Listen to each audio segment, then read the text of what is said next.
ओम शांति। ओम शांति।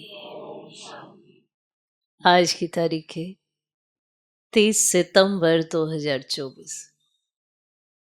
साकार महावाक्य। बाबा कहते मीठे बच्चे, अपनी बैटरी चार्ज करने का ख्याल करो। अपनी बैटरी चार्ज करने का ख्याल करो।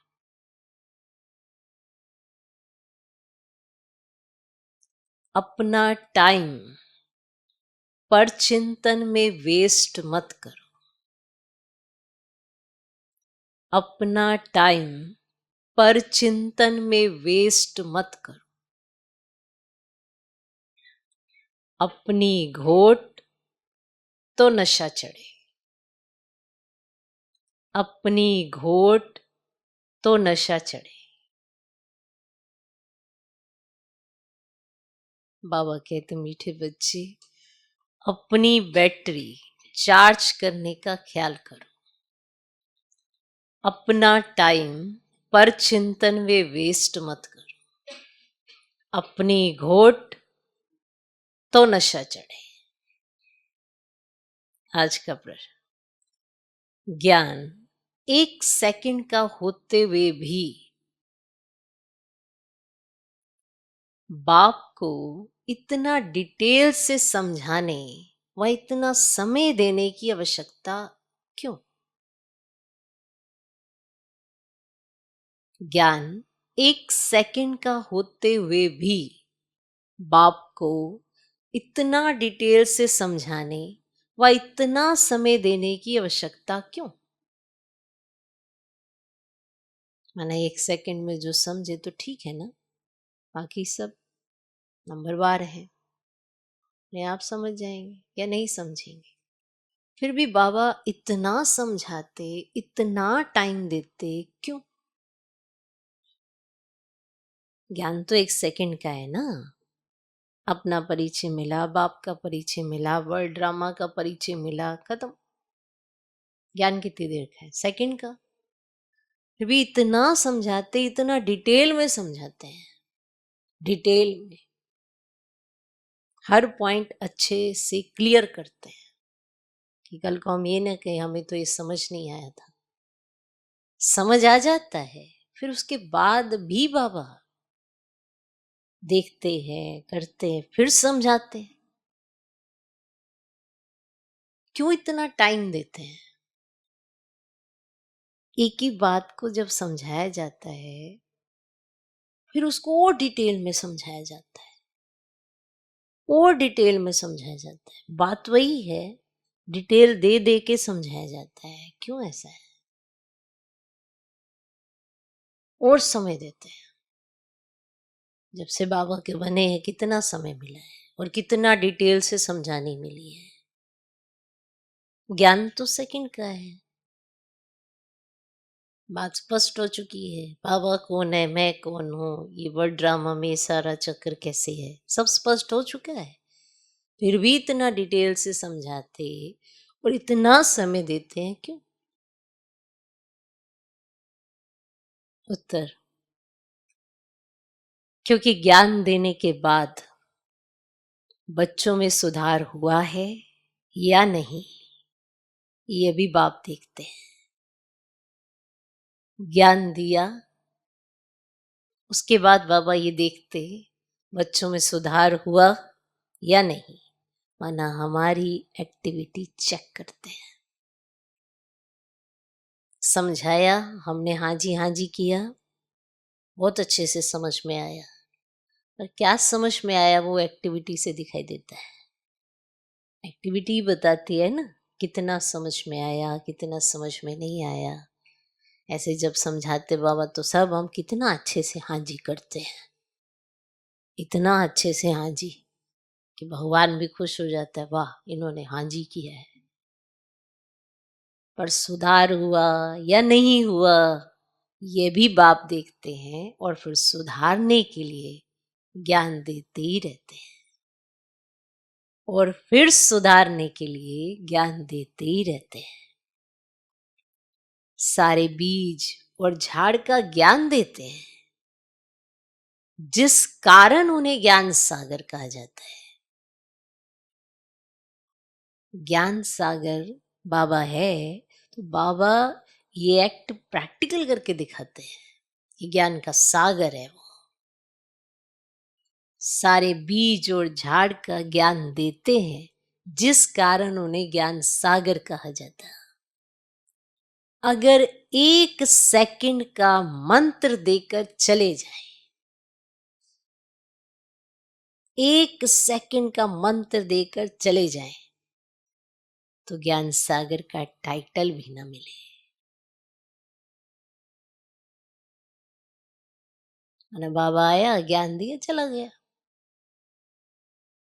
क्यों इतना डिटेल में समझाते हैं कि हम समझ जाएं, और फिर अगर हमने समझा है नहीं समझा है वो हमारी एक्टिविटी से शो होता है।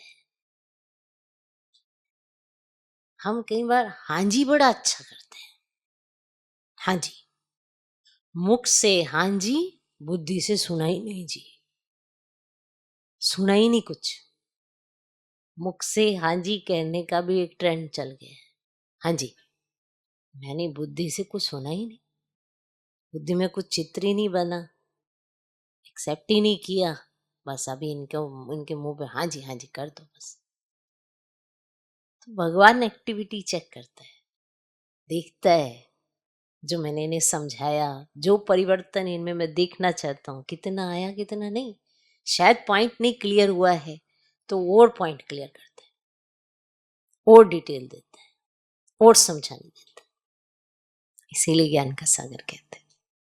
ओम शांति। रूहानी बाप बैठ रूहानी बच्चों को समझाते हैं। भक्ति मार्ग में परम पिता परमात्मा शिव को यहाँ ही पूछते हैं। बल बुद्धि में है कि ये होकर गए हैं, जहां पर लिंग देखते हैं तो उनकी पूजा करते हैं। ये तो समझते शिव परम धाम में रहने वाले हैं, होकर गए हैं, इसीलिए उनका यादगार बनाकर पूछते हैं। जिस समय याद किया जाता है तो बुद्धि में जरूर आता है कि निराकार है, जो परम धाम में रहने वाला है, उनको शिव कह पूछते हैं। मंदिर में जाकर माथा टेकते हैं, उन पर दूध, फल, जल आदि चढ़ाते हैं, परंतु वह तो जड़ है, जड़ की भक्ति करते हैं। अभी तुम जानते हो वह है चैतन्य, उनका निवास स्थान परम धाम है। वह लोग जब पूजा करते तो बुद्धि में रहता है कि परम धाम निवासी है, होकर गए हैं, तब वह चित्र बनाए गए हैं जिसकी पूजा की जाती है। वे चित्र कोई शिव नहीं है, उनकी प्रतिमा है। वैसे ही देवताओं को भी पूछते हैं, जड़ चित्र हैं, चैतन्य नहीं है। परंतु वे चैतन्य जो थे वे कहां गए, ये नहीं समझते। जरूर पुनर्जन्म ले नीचे आए होंगे। अभी तुम बच्चों को ज्ञान मिल रहा है, समझते हो जो भी पूज्य देवता थे वे पुनर्जन्म लेते आए हैं। आत्मा वही है, आत्मा का नाम नहीं बदलता, बाकी शरीर का नाम बदलता है। वे आत्मा कोई ना कोई शरीर में है, पुनर्जन्म तो लेना ही है। तुम पूजते हो उनको जो पहले पहले शरीर वाले थे, है ना। देवी देवताओं की जिनकी पूजा करते हैं तो वो उनको पूज रहे हैं जो पहले पहले ये शरीर वाले थे, है ना। सत्युगी लक्ष्मी नारायण को पूछते हैं। इस समय तुम्हारा ख्याल चलता है जो नॉलेज बाप देते हैं। तुम समझते हो जिस चित्र की पूजा करते हैं वह पहले नंबर वाला है। ये लक्ष्मी नारायण चैतन्य में थे, अब चित्र रूप में है, ठीक। पहले ये चैतन्य थे, अब चित्र रूप में है। तो जब चित्र रूप में है तो ये है नहीं, तो ये पहले थे, अब इनका चित्र है। ऐसे ही जैसे पूर्वजों पहले वो चैतन्य थे, अब चित्र रूप में है नहीं, पुनर्जन्म ले लिया, नया जन्म ले लिया ना।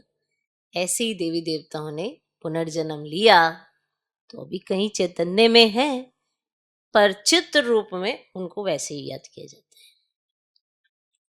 तो ये नॉलेज कौन देते हैं? बाबा। यहीं भारत में थे, अभी नहीं है। मनुष्य ये नहीं समझते कि वे पुनर्जन्म लेते लेते, भिन्न नाम रूप लेते 84 जन्मों का पाठ बजाते रहते हैं। ये किसके ख्याल में भी नहीं आता। सतयुग में थे तो जरूर, परंतु अब नहीं है। सतयुग में तो थे जरूर, थे ना, तो चित्र है, चित्र आज है, चैतन्य कल थे, अब नहीं है। ये भी किसको समझ नहीं आती।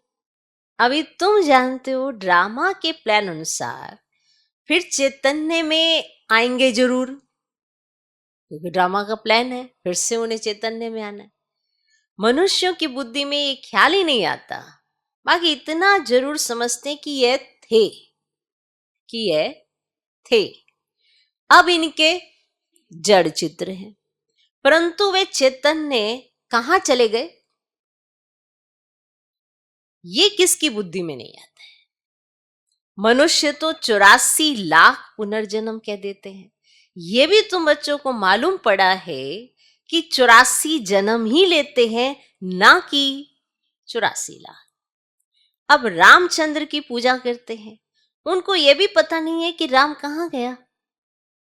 तुम जानते हो कि श्री राम की आत्मा तो जरूर पुनर्जन्म लेती रहती होगी। यहां इम्तिहान में नापास होती है, परंतु कोई ना कोई रूप में होगी तो जरूर ना। यहां ही पुरुषार्थ करते रहते हैं। इतना नाम वाला है राम का, तो जरूर आएंगे, उनको नॉलेज लेनी पड़ेगी। अभी कुछ मालूम नहीं पड़ता है तो उस बात को छोड़ देना चाहिए। अभी तो नहीं मालूम पड़ता कि वो राम की आत्मा, तो उस बात को तो छोड़ देना पड़ता है। इन बातों में जाने से भी टाइम वेस्ट होता है। इससे तो क्यों ना अपना टाइम सफल करें, अपनी उन्नति के लिए बैटरी चार्ज करें। दूसरी बातों का चिंतन तो पर चिंतन हो गया। अभी तो अपना चिंतन करना है। हम बाप को याद करें, वे भी जरूर पढ़ते होंगे, अपनी बैटरी चार्ज करते होंगे, परंतु तुमको अपनी करनी है। वो क्या करते होंगे, कहां होंगे, उसकी तुम्हें नहीं जाना है, तुमको अपनी करनी है। कहा जाता अपनी घोट तो नशा चढ़े। बाप ने कहा है जब तुम सत्व प्रधान थे तो तुम्हारा बहुत ऊंच पद था। अब फिर पुरुषार्थ करो, मुझे याद करो, तो विक्रम विनाश होंगे। मंजिल है ना। ये चिंतन करते करते सत्व प्रधान बनेंगे। नारायण का ही सिमरन करने से हम नारायण बनेंगे। अंत काल में जो नारायण सिमरे, तुमको बाप को याद करना है, जिससे पाप कटे। ये तो जिससे पाप कटे फिर नारायण बने। ये नर से नारायण बनने की हाईएस्ट युक्ति है। एक नारायण तो नहीं बनेंगे ना, एक नारायण तो नहीं बनेंगे ना, ये तो सारी डिनाइस्टी बनती है। बाप हाईएस्ट पुरुषार्थ कराएंगे। ये है ही राज्यों की नॉलेज। सो भी पूरे विश्व का मालिक बनना है। जितना पुरुषार्थ करेंगे उतना जरूर फायदा है। एक तो अपने को आत्मा जरूर निश्चय करो। कोई कोई लिखते भी ऐसे हैं, मैं फलानी आत्मा आपको याद करती है। ये लिखते हैं ना, फलानी आत्मा आपको याद करती है। आत्मा शरीर के द्वारा लिखती है। आत्मा का कनेक्शन है शिव बाबा के साथ।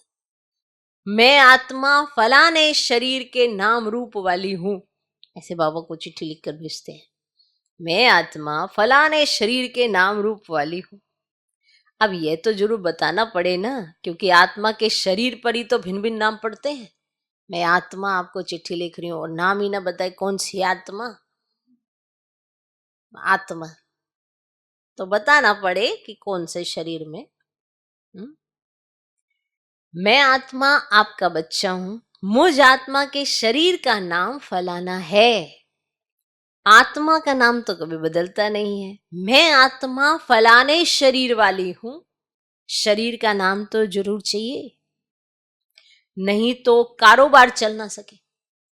अगर शरीर का नाम ही ना हो तो फिर कारोबार चल ना सके। यहां बाप कहते मैं भी इस ब्रह्मा के तन में आता हूं टेम्परेरी। इनकी आत्मा को भी समझाते हैं मैं इस शरीर से तुमको पढ़ाने आया हूं, ये मेरा शरीर नहीं है, मैंने इनमें प्रवेश किया है, फिर चले जाएंगे अपने धाम। मैं आया ही हूं तुम बच्चों को ये मंत्र देने, ऐसे नहीं कि मंत्र देकर चला जाता हूं, नहीं, बच्चों को देखना भी पड़ता है कि कहां तक सुधार हुआ है। ऐसे नहीं मंत्र दिया और चला गया। मुझे बच्चों को इन आंखों से देखना भी पड़ता है। बाबा इन आंखों से देखते हैं ना, वो देखते हैं कि कौन क्या कर रहा है। बाबा तो देख सकते हैं ना, कभी भी किसी घड़ी भी आके देख सकते हैं, नहीं देख सकते? तो मैं आके देखता हूँ कि ये बच्चों में कितना सुधार हुआ है, देखता हूँ कहाँ तक सुधार हुआ है, फिर सुधारने की शिक्षा देते रहते हैं। सेकंड का ज्ञान देकर चले जाएं तो फिर ज्ञान का सागर भी ना कहा जाए। कितना समय हुआ है तुमको समझाते ही रहते हैं, इतना समय हो गया है तुमको समझाते ही रहते हैं। झाड़ की, भक्ति मार्ग की सब बातें समझने की डिटेल है, डिटेल में समझाते हैं। होलसेल माना, होलसेल में क्या बात है? मन मना भाव। परंतु ऐसा कहकर चले जाए, चलेगा? ऐसे चलेगा? बस मन मना भाव चले गए, ऐसा कहकर चले तो नहीं जाएंगे ना। पालना भी करनी पड़े, माना देख रेख। इसीलिए ये हमेशा याद रहना चाहिए कि बाबा देख रहे हैं, तो पालना भी करनी पड़े, माना देख रेख करनी पड़े। कई बच्चे बाप को याद करते करते फिर गुम हो जाते हैं। गुम माना याद में नहीं, गुम ही हो जाते हैं, कहाँ चले गए भाई, है ही नहीं। फलानी आत्मा जिसका नाम फलाना था, फलानी आत्मा जिसका नाम फलाना था, बहुत अच्छा पढ़ता था। अब स्मृति तो आएगी ना। पुराने पुराने बच्चे कितने अच्छे थे, उनको माया ने हप कर लिया। शुरू में कितने आए, फट से आकर बाप की गोद ली, भट्टी बनी। इसमें सबने अपना लक अजमाया, सबने अपना भाग्य अजमाया। फिर लक अजमाते अजमाते माया ने एकदम उड़ा ही दिया, लो सीधा ही शूट कर दिया। लक अजमाते अजमाते माना भाग्य लेते लेते उन्होंने कहा बहुत भाग्य ले लिया, ले एक ही थप्पड़ पड़ा, धराशायी। पहले जब पड़ा था शुरू शुरू में तो उसका मुकाबला किया था, और फिर इतने कमजोर हो चुके थे, बस एक मारा उसने झटके से ऐसे थप्पड़, बस गिर, एकदम उड़ा दिया, ठहर ही ना सके। फिर 5000 वर्ष के बाद भी ऐसे ही होगा। कितने चले गए, आधा झाड़ तो जरूर गया।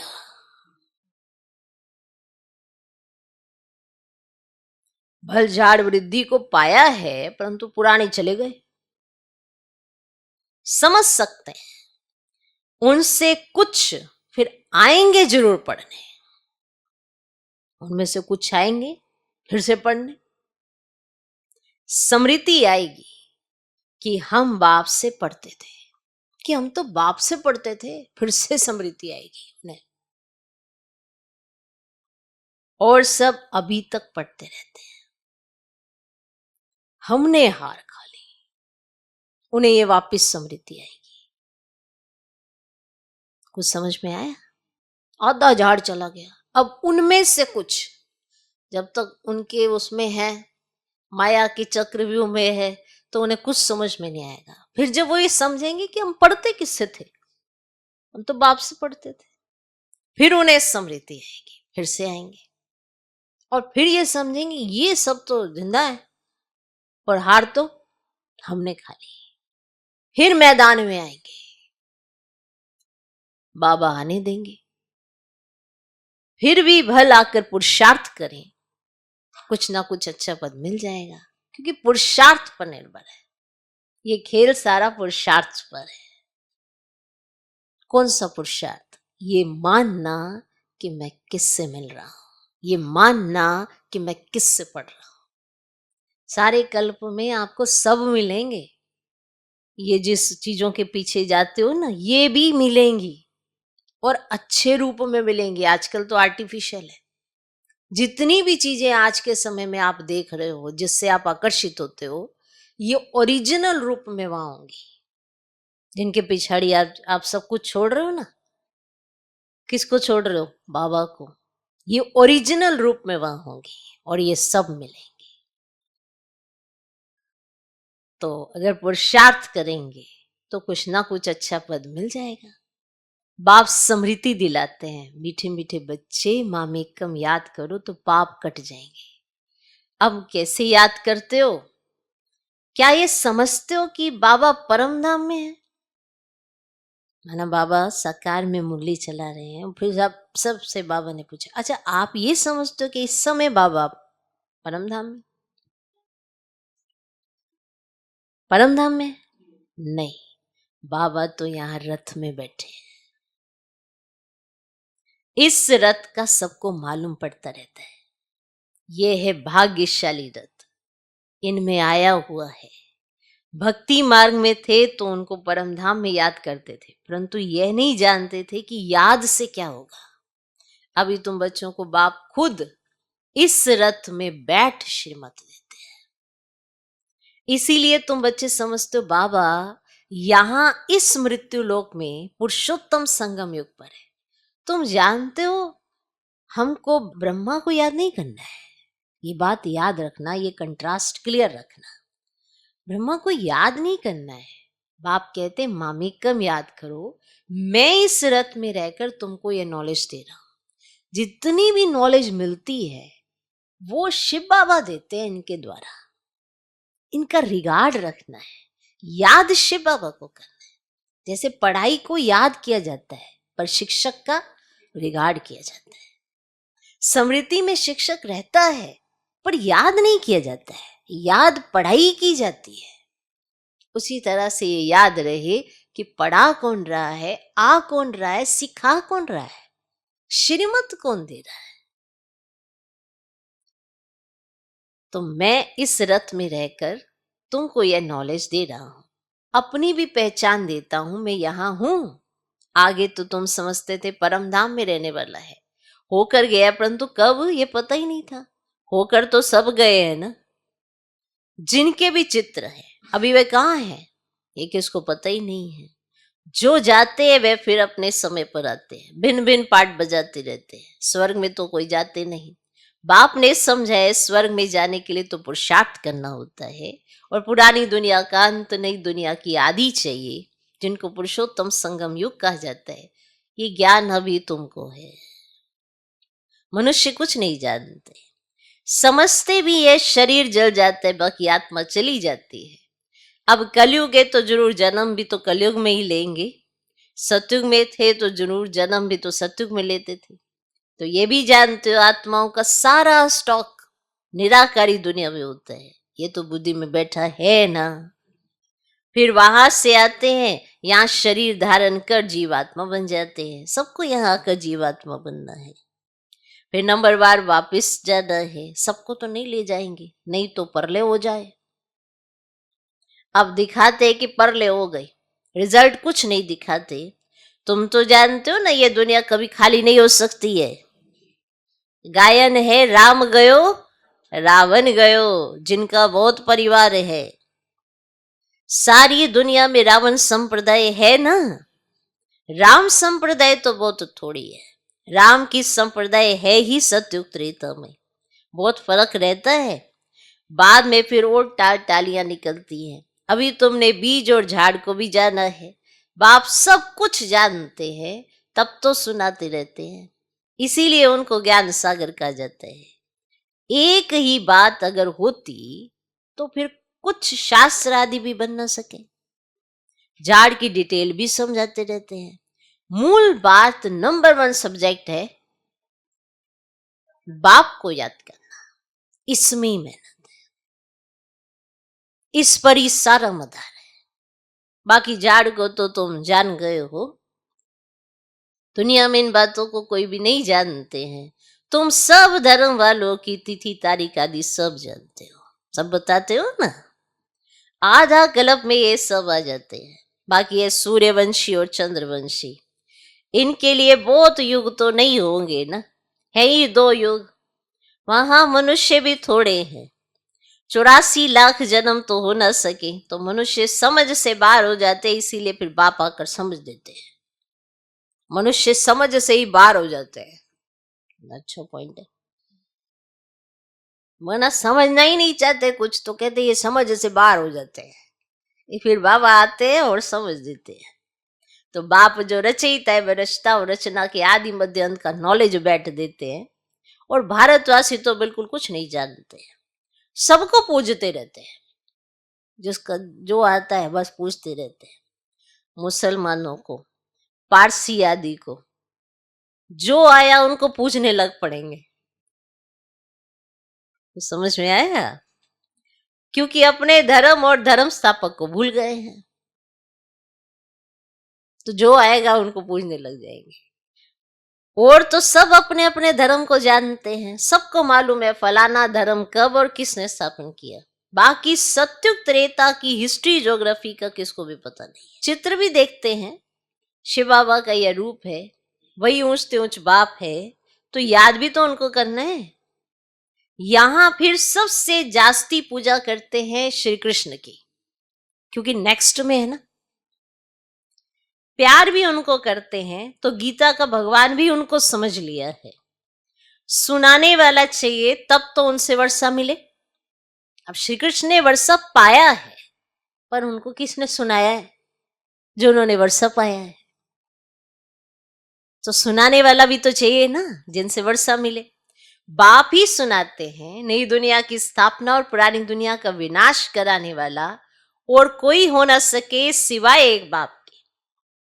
ब्रह्मा द्वारा स्थापना, शंकर द्वारा विनाश, विष्णु द्वारा पालना, ये भी लिखते हैं।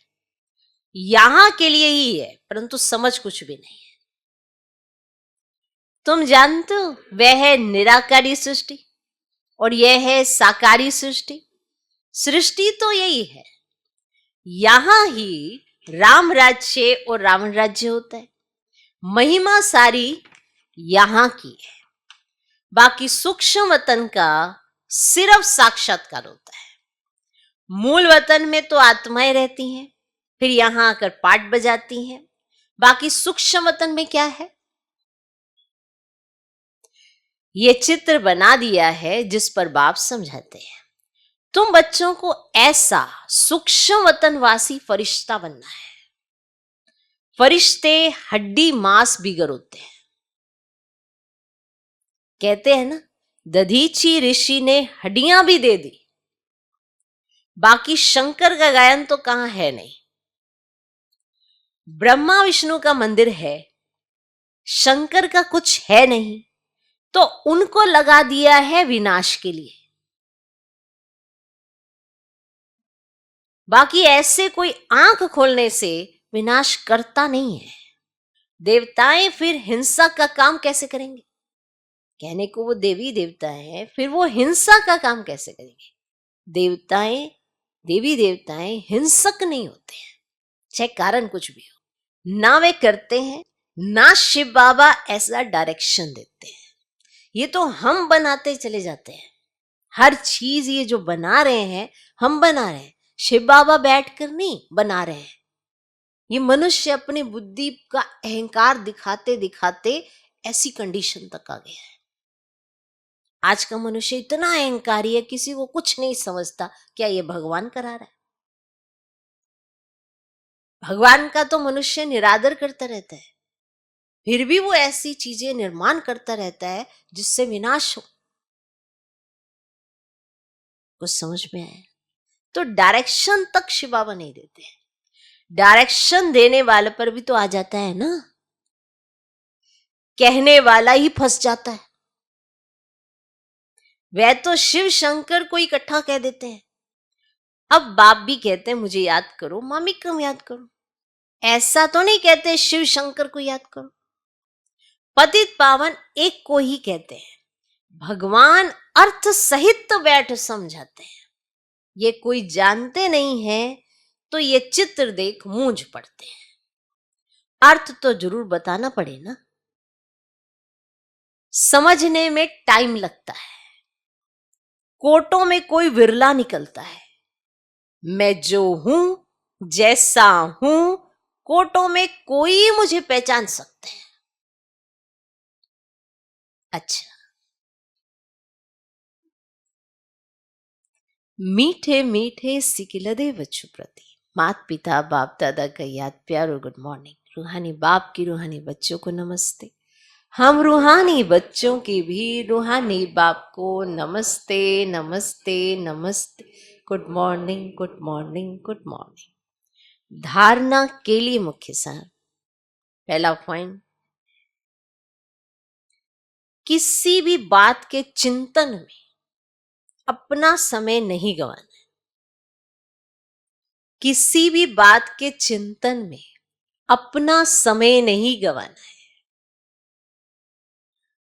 अपनी मस्ती में रहना है। माना इसकी सोच उसकी सोच, भाई अपनी मस्ती में रहो ना। किसी भी बात के चिंतन में अपना समय नहीं गंवाना है, अपनी मस्ती में रहना है। स्वयं के प्रति चिंतन कर आत्मा को सतो प्रधान बनाना है। स्वयं के प्रति चिंतन कर आत्मा को सतो प्रधान बनाना है। आत्मा कहाँ है? आत्मा अब ये सतो प्रधान हो रही है नहीं हो रही है, ये एक्टिविटी से शो होता है, कर्मों से। आपको बात समझ में आ गई, आपके कर्म वैसे हो जाएंगे। नहीं समझ में आई, वैसे ही रिपीट करेंगे जैसे थे। किसी भी बात के चिंतन में अपना समय नहीं गंवाना है, अपनी मस्ती में रहना है। स्वयं के प्रति चिंतन कर आत्मा को सतो प्रधान बनाना है। दूसरा पॉइंट, नर से नारायण बनने के लिए अंत काल में एक बाप की ही याद रहे। नर से नारायण बनने के लिए अंत काल में एक बाप की ही याद रहे, इस हाईएस्ट युक्ति को सामने रखते हुए पुरुषार्थ करना है। इस हाईएस्ट युक्ति को सामने रखते हुए पुरुषार्थ करना है। मैं आत्मा हूं, मैं आत्मा हूं, ये पुरुषार्थ करना है। इस शरीर को भूल जाना है, इस शरीर को भूल जाना है। ठीक ठीक। आज का वरदान, दाता की देन को स्मृति में रख, दाता की देन को स्मृति में रख, सर्व लगावों से मुक्त रहने वाले आकर्षण मुक्त भव। दाता की देन को स्मृति में रख, सर्व लगावों से मुक्त रहने वाले आकर्षण मुक्त भव। कई बच्चे कहते हैं कि इनसे मेरा कोई लगाव नहीं है, परंतु इनका यह गुण बहुत अच्छा है या इनमें सेवा की विशेषता बहुत है। लेकिन किसी व्यक्ति या वैभव के तरफ बार बार संकल्प जाना भी आकर्षण है।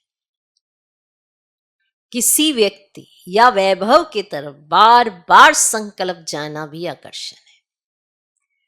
किसी की भी विशेषता को देखते, गुणों को व सेवा को देखते दाता को नहीं भूलो।